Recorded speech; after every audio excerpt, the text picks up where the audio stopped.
Let us talk about iteration statements. When we talk about decision statements, we talk about two things. We talk about branching, then we also talk about loops, right? So we've looked at branching. This way we use the if else statements, using the switch case statements and all.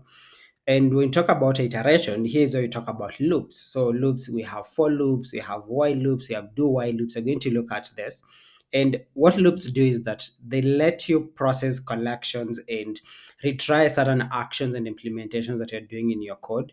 And they can also just help you generate repeated outputs without having to copy and paste something multiple times. So when talking about loops and when talk about iterations, I've created this file called iterations.js. And here we're going to start talking about, we'll start with for loops. So for loops are, they are general purpose kind of loops. And we just use them when we want some index-based repetitions in our code. And how they work is you use just a for statement, then you have to, it takes in three arguments. So the first is it takes in an initialization of it takes in a variable initialization and assignment. So you have to take a variable, let's say I, then you assign it a value like 0. Then you have a full colon followed by a condition. So the condition is going to be something like I less than some value, let's say n, or let's say I less than 5, right? So let's just give it a number like that. Then it needs an increment. So an increment is the last argument. So the increment is, for example, if you want to increase something by 1 every time, you just have the name of that variable, in this case I, then plus plus. So plus plus means you're going to be increasing it plus 1 after every iteration. So then here is where you write in what happens at every iteration. So an example of what you've written here, this 5 is usually just represented by something like n. N usually refers to the number of times that you want the iterations to continue. So in this case, I've written that the iterations will go on 5 times. What this means is that this loop is going to run 5 times. In this case, I is going to be increasing from 0 all the way up to 5 minus 1. So it has to be 5 iterations. So the first iteration is going to be 0, the second iteration 1, the third iteration 2, 3, 4. That is going to be the fifth iteration. So to show you this, I'm going to just console.log a statement. This should be in lowercase. I'll just say console.log, and in this statement I'm going to have I'll just have something like, let's see, I'm going to have, yeah, let me use I'll just write iteration like this, iteration. Then I'll say I want I to, just so that it can tell us the kind of iteration that is happening. So I'll have a dollar sign here. Then I have a set of curly braces and I pass in I. So this string here is going to be, this string is going to print out. And how this is going to look like, I'll just expand this and then we run our code. This is called iterations.js. So you can see it says iteration 0, iteration 1, up to iteration 4. I'm doing this just to demonstrate to you that the loop, it executes something at every iteration. So it will go one loop, let's say like one circle, then second circle, and then third circle. It's like you're just running in circles. But in this case, you're doing 5 laps, right? So lap 0, lap 1, lap 2, lap 2, lap 3, up to lap 4. This is how these for loops work, and they can be used in many cases. We're going to see this in a moment on how you can be able to use for loops, but actually I'll just let's just look at them right now so that they're not a bit more confusing. So when you're having a for loop, there are many ways that you can be able to use them. For example, so far we've looked at a number of ways in which we can be able to store our data, right? And we saw how we can store data in an array. So when you're doing iterations, you can do iterations when you have elements in an array. So in this case, I'm going to just declare a simple array, and I'll just call it an array of names. And then we're going to have the first name, let's say, is Jack. Then let's have the second name as Juke. Then let's have a third name as maybe Jed. Fourth name as John. So 4 should be enough. Using a for loop, you can be able to iterate through this this sort of this array that we have here. But when you're doing that kind of iteration, there's a different kind of for loop that you do. And that type of for loop that you use is usually known as a for in loop. just write for in loop. So what that means is you can go ahead and say, for example, you can say for, you just use for, then you will have something like for name. In this case, because we have names, so our single name is going to be name. So you say for name in names. So basically what you're saying here is for each name that is going to be here, for each name that is going to be in this iteration here, you want something to happen, right? So this is usually like how you think about it in terms of the way you write your logic, right? So you will say for name in names, and then you want to be able to print out, for example, maybe what each name looks like and the rest. So that's what you write this sort of for loops, right? This is how you write this sorts of for loops. And what you do, as you've already gotten this suggestion, let me just close this down here.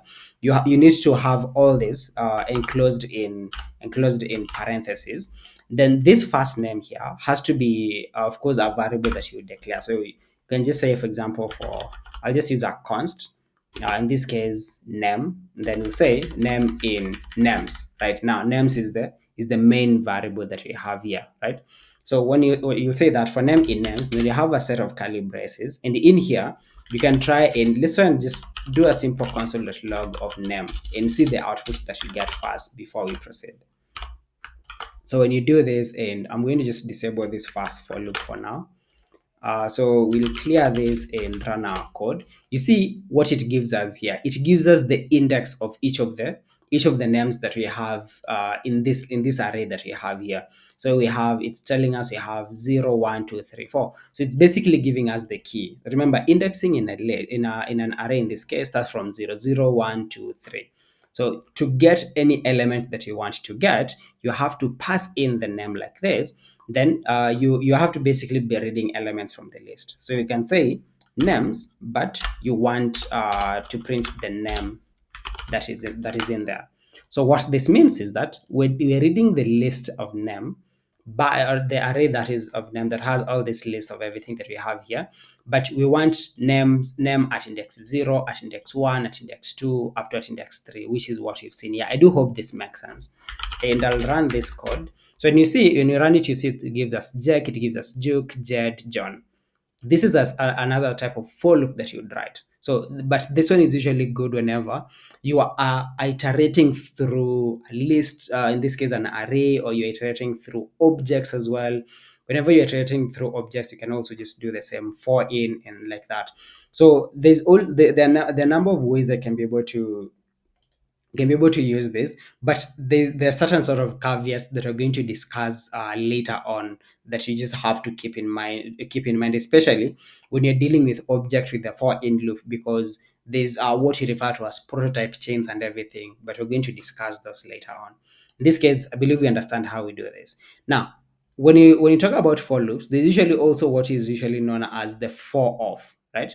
So the for of works almost similar to how the for in works, because the for in it's mostly made for objects. I'll just write that here. It's mostly used when you're dealing with objects, when you're using a for in, but there's also a for of. So just to show you the difference, I'll copy and paste it here, and I'll just write here for of. So how the for of works is you of course you declare the variable like that, but instead of saying in, you'll say of. So we'll say for name of names, you want to go ahead and console.log the name. But now in this case, you don't go through the list using each of the indices like we did earlier on. Here now you can just pass in. You can only pass in the name like that. So remember, you're saying for each name in this list known as names, right? That is ideally what this for loop is saying. So let's run this and see. When you run the code, you see we get the same output as what we got earlier on. So note that whenever the only thing you want to do is just iterate through print out everything that is in an array, and you don't care about the index of anything that is in there, or just seeing what that is. Just use a for of, does the magic pretty directly like this. Then there's also this the main for loop now that just for this is when you want to print something a certain number of times. Note that in this case you are the one who specifies the number of iterations that you want to go on with. In this case we specified 5 iterations, but when you're using the for in and the for of, this only depend on the number of items that you are dealing with, right? So you don't predefine the number of iterations that you do whenever you're using for over or when you're using the for in. But when it comes to the for loop, the main for loop, in this case, you have to specify the number of iterations. Now, this becomes it gets even better, especially when you're using this for loop here, because this can help you do a number of things, right? For example, remember we talked about a simple program, the simple program on when you're talking about decision statements. You can write a simple if statement that maybe checks if a number is even, right? You can do that when you're using this kind of a for loop. So to show you that, I'm going to just I'll copy this, but I'll comment it out. I want to comment out some of so that we don't have multiple outputs in our terminal. So I'll say for let I, but now I'll just get rid of this entire statement here. Actually, just get rid of all this. And what you do now is, remember, this is going to print us. Let's just try this again. Console.log. If I console.log I, like that, then I run the code, you notice that it prints out all the numbers up to, but not including this value of n that we have here, right? So that means we can be able to also do a number of operations on each of these numbers. For example, we want to check which of these numbers are even. To do that, we use the modulus operator, right? So you can say if I modulus 2 is equivalent to 0, then this should be enclosed in parentheses. I forgot that. So let's have this in parentheses like that. If this is the case, then you want to console.log a statement, and you want this statement to say something like this number is even. So to do that, I use backticks. Then you have a dollar sign and a set of curly braces, and here you pass in I. Then you'll say I is even, right? And then you can have an else statement here. Then you can have an else, and in your else, you're going to also console.log a statement. And this statement is going to, again, backticks, dollar sign, curly braces. You'll say I is odd, right? So in this case, actually, this should be enough, but anyway, let's just go with it as it is. So you can write a simple program like this. And if you run this program, you'll see it tells us 0 is even, 1 is odd, 2 is even, 3 is odd, 4 is even. So you can be able to just work with any of these numbers. So whenever you're dealing with a program that requires you to, let's say, generate a certain numbers, then a for loop is one of the things that you can do to do that. Remember, you can always define where the number starts. It doesn't always have to be 0. You can say, for example, you want this to be a number like 56, then you want I less than or equal to, let's say, 80. You can always predefine where it starts and where it ends at. Because this I plus plus is going to always increment one by one after every iteration. So we run our code here. You'll see that it gets all these numbers here as well. It tells us which number is even and which number is odd at the same time. This is the beauty of using for loops. So at any point, I'm sure there's a program you've written up to this point that you realize that using a for loop is seems like the better choice that you have to make here. So I'd like you to also think of, for example, the program on the grade analyzer where you have scores of students, right? You can simply go ahead and write the scores of the students in a list, in this case in an array like this one. Then use a for loop to iterate through each of the score in the array, then give some marks, right? So you don't have to go do the case where, like we are saying, where you have just a simple variable there and you have a hard coded the value that you're trying to check the score of. So now you just list all the scores in an array, and then you can work with them as you go on. So this is simply how for loops work in JavaScript. When you talk of for loops, we've talked about the for in and the for of. But on top of that, when you talk about, we have a number of iteration methods as well that we usually deal with when we're dealing with just the specific aspect of working with for loops. And these iteration methods usually work whenever you're dealing with whenever you're dealing with arrays. That is when iteration methods usually come into play. So we're going to see what these iteration methods look like. And allow me to also comment this one out. I hope it made sense. If you have a question, just let me know in the comments below. So we're going to deal with, let's see, I'm going to actually just create a simple array and then introduce you to some array method. So array method, in this case, array iteration methods, uh, think of them as built-in higher order functions that basically they offer, they just make sure that you get your output clearly without having to use the manual loops like the ones that we've seen here. So the for loop that we've seen, this is a manual loop, right? We also have while loops and everything, but we're going to look at while loops later on. But the for loops and all this, these are manual loops. But the for each is just an iteration method that you can be able to use. So I'll just write here a comment and say iteration methods. And how these iteration methods look, let's start with the for each. So with the for each, you'll have some sort of an array somewhere, right? So you can either predefine the array and then start using it, or you can just even start in a single line. So let's say you have an array that has these elements 1 2 3 4. Those are the elements in the array. So you just check the array, then you say dot for each, this each should be uppercase, array dot for each, like that. Then you have a set of parentheses, of course, and you're going to say, let's say for each element, let's say we call each element n. For each element n, then there's usually a function that comes with this, right? We have not looked at functions, but it's important that I mentioned that these kinds of methods exist, so that when you look at functions and everything, it will make sense. So we'll say the name of the array and then dot for each, and then you'll have an arrow like this. So we usually refer to these as arrow functions. Then you say console.log, then you can, let's say, print out the number or like a multiple of that number. So let's say you just want to I'm looking for this. So where are we? Yeah. So let's say you just want to take this n and then increase the n by, I don't know, just let's say you just square each of these numbers. If you do that and we run our code, you'll notice that it's telling us here that all this dot for each. Okay, so we're getting for each here. This should be cannot read properties of undefined for each. Yeah. Okay, let's use for each. I'm trying to confirm that I've written everything exactly as I should, and this is okay for each, like that. Let's just clear and run this again. Okay, cannot read properties reading for each. Okay, let's see where the issue is here.